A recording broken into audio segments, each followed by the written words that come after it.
Hi, I'm Carrie McKern. I'm sitting in my car at Ashfield, and I just want to tell you about all this. Well, I've been tracking AI since like the year zero, and the coming of AI has always seemed to me like, well, I always felt we're inching towards the stairway to heaven, continuous rise of abstraction. I spent my life thinking about these existential and scientific questions, not because I want to, but because I'm wired that way. Ever since I was a kid, I felt different enough that when I was young, and I heard on the radio when I was about 8 that someone had a sex change. I think it was the first one. I knew deep down what I needed. It's funny how we just know these things. But more than anything, my life has been shaped by this need to understand the world from the ground up. Science, philosophy, reality, it's all connected for me. See, I look around and I realise that for thousands of years people had questions with no answers. And suddenly, in my lifetime, the answers were all just there. But it seemed to me that few people took a look at them. I've always thought that science was meant to be revolutionary, something that reshapes the way we see the world. Yet here we are with so many clinging to the past, as if progress was just too much for them to handle. And while everyone just got distracted by the technicalities and the instrumentalities, everyone missed the bigger picture. They can't see that science has given us not just knowledge, but a lens through which to reevaluate everything. Now, I've always understood that freedom and truth are slippery things. Freedom can be the freedom to be eaten by a shark. There's a world that's gone on. I've watched narratives coming out of Washington and the West about China, about climate, and about war. And I've listened to all that noise and tried to write about it. That cacophony that's drowned out all the other issues. So when I started writing for Pearls and Irritations, I was just fed up with the endless cycle of misinformation mostly. And especially this sleepwalking into another war in Ukraine.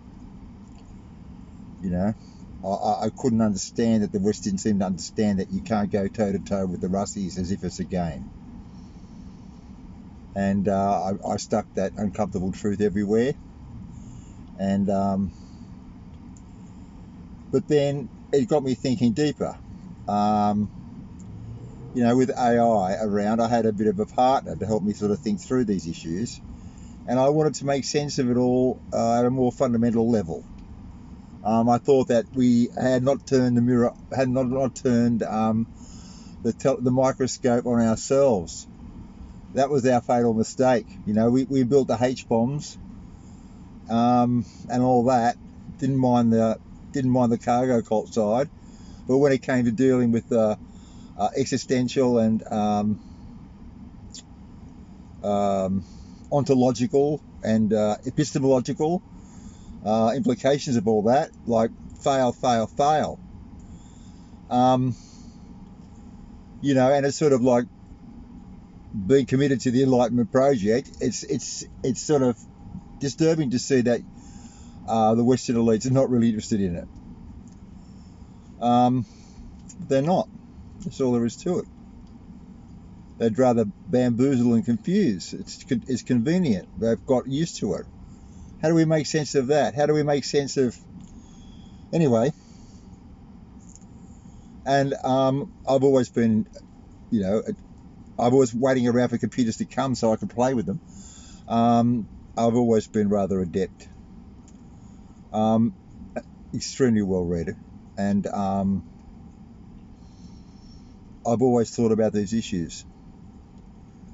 Funny, isn't it? Anyway, moving on. So, I won't go into the details of that, but how I started to think about it, I started to look at human societies as if they were complex adaptive systems, the same way a wolf pack is a meta-animal or a dolphin pod works together to survive.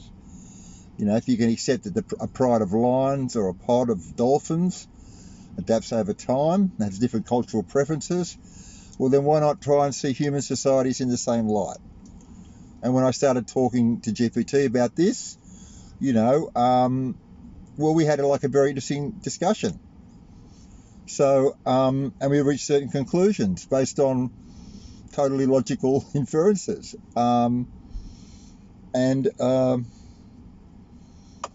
It seemed that it would work.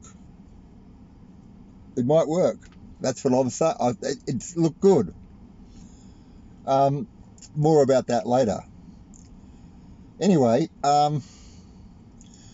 but so basically what I wanted to do was, because I thought we hadn't faced it, turned the microscope on ourselves, I meant that we accepted that animals evolved and that humans evolved, and that animal societies are greater metaphysical systems that must have had evolved, but we hadn't come to deal with the fact that our societies have evolved, and therefore they're probably caught in some sort of complex adaptive competitive mechanism with other human societies, and so that would have a whole underlying order that we'd miss, and that in any case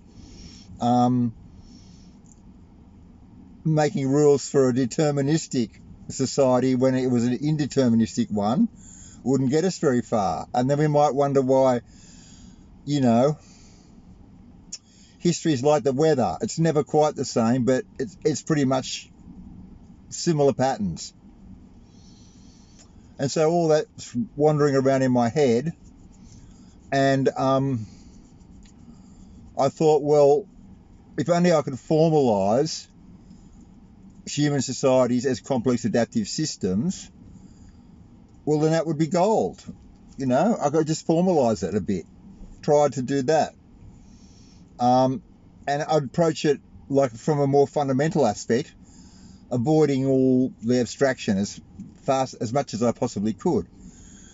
And so I settled on functional nodes because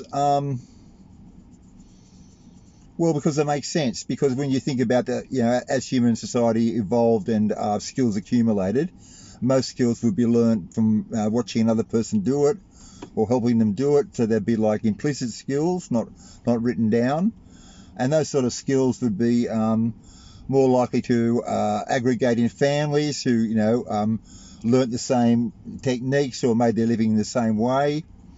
And so when human societies came into more complex arrangements, well, they were probably composed of individual cells of functional requirements, because the society's got certain functional requirements. It must have a place to store memories, and it must have an executive to make decisions. It must have some way of defending itself. It must have some way of reproducing its structure. So I thought, let's break down societies into their basic functional nodes from the point of view of the loci of aggregation of explicit and then later on explicit skills, and then go from there. So and then I worked with GPT, and we had a bit of a structure, and I made some custom GPTs, and then I thought I thought that we're going to have a functional arrangement, and then what we'll do is we'll measure each cell in the greater unit just in terms of measures analogous to the biological organisation, like 4 levels of communication, basically capacity, coherence, stress, and abstraction. And then, assign scores for each node at a particular time period. So, it's quite obvious. The shopkeepers might be doing okay, and the numbers are good, but they're worried about the malls. And so that would be recorded in a slight uptick of stress in the shopkeeper node, even prior to the issue getting a lot of press. Anyway, you get the idea. And the idea was that if human societies were complex adaptive systems, and if they had a physicality, which of course they do, which is a distributed one, so it's a network, so therefore must have certain characteristics, and it's sort of like a loosely coupled network. So I thought we'll just measure the strength of coherence and strength of coupling and stress of each node, and see whether it gives any insight into history in terms of the dynamics of their relationship. Okay, it should have certain characteristics which would go back to the mathematical characteristics of complex adaptive systems. Okay, so so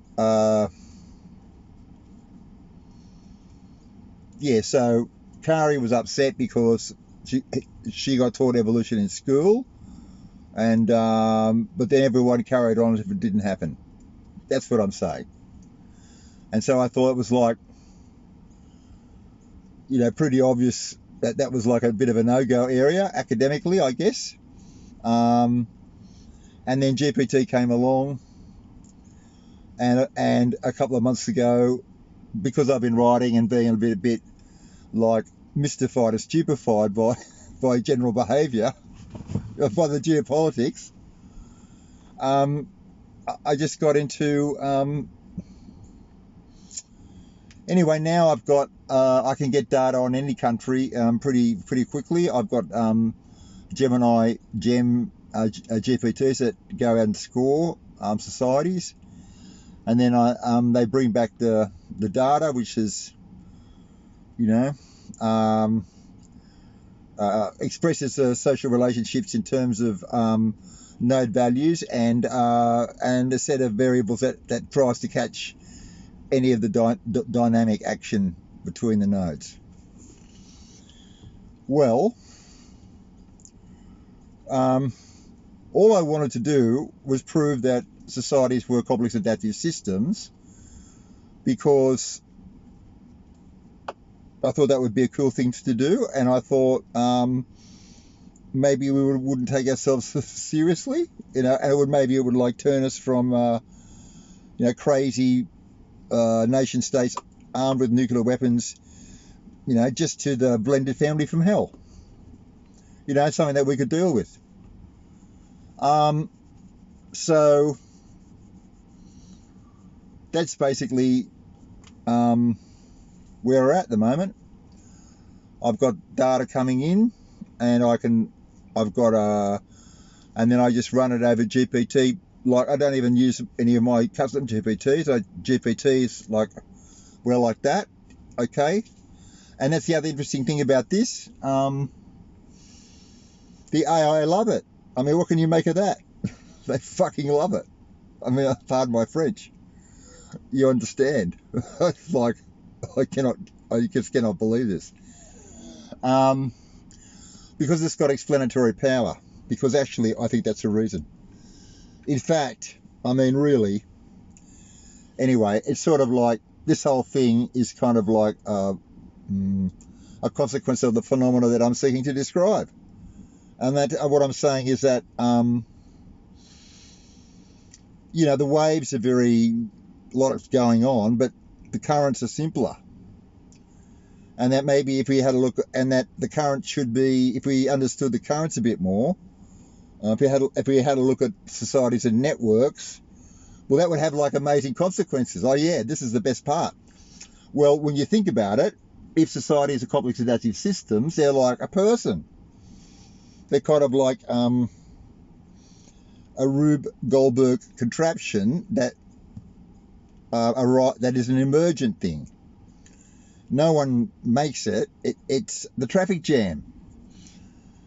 We are the traffic. Society is the traffic jam.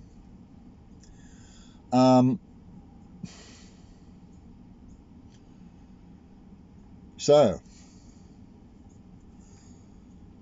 and that sort of requires a bit of a paradigmatic revision. And I guess that's it. That's all I've got to say. I've got lots of reports.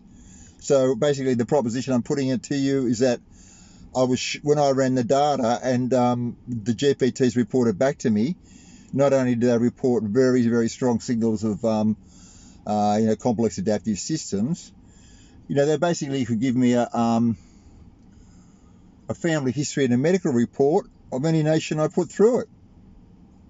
Now, that's a pretty outstanding and reckless claim. But that's what's so damn freaky about this whole thing. But GPT has been great, and it's been really good. And it's been really good because it can do logic for a long while. It doesn't get bored. It doesn't cop out. It doesn't cheat. And I've never had a loyal collaborator. No. And so it's been good. And I think I've got some very interesting results, and I think they should. Well, I mean, if they've got a tiny bit of credibility, well, then you should look at them. If you can go, don't you do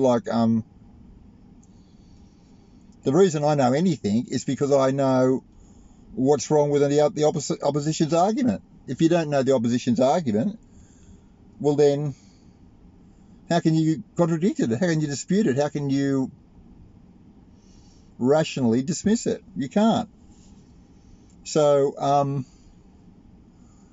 I'm put to you the proposition that societies are better understood, not as deterministic rational systems with individuals, but as an emergent entity. And I think that just from extending Darwinian evolution to social evolution, well then it opens up enormous lines of inquiry, and interesting lines of inquiry. And I suppose that's what I'll be doing with you guys if anyone pays attention, if we go anywhere with this. Anyway, how long did I talk for? 17 minutes? Well, that seems enough. All right, it's Kari of the complex state and the psi-bond hypothesis. Psi-bond would be the name for that, a group, the connections of a group, in the same way like a mob of kangaroos, a pride of lions, a herd of buffalo, and so forth. All right, people, thanks very much for watching, and it's Kari from the complex state, and I'll see you soon.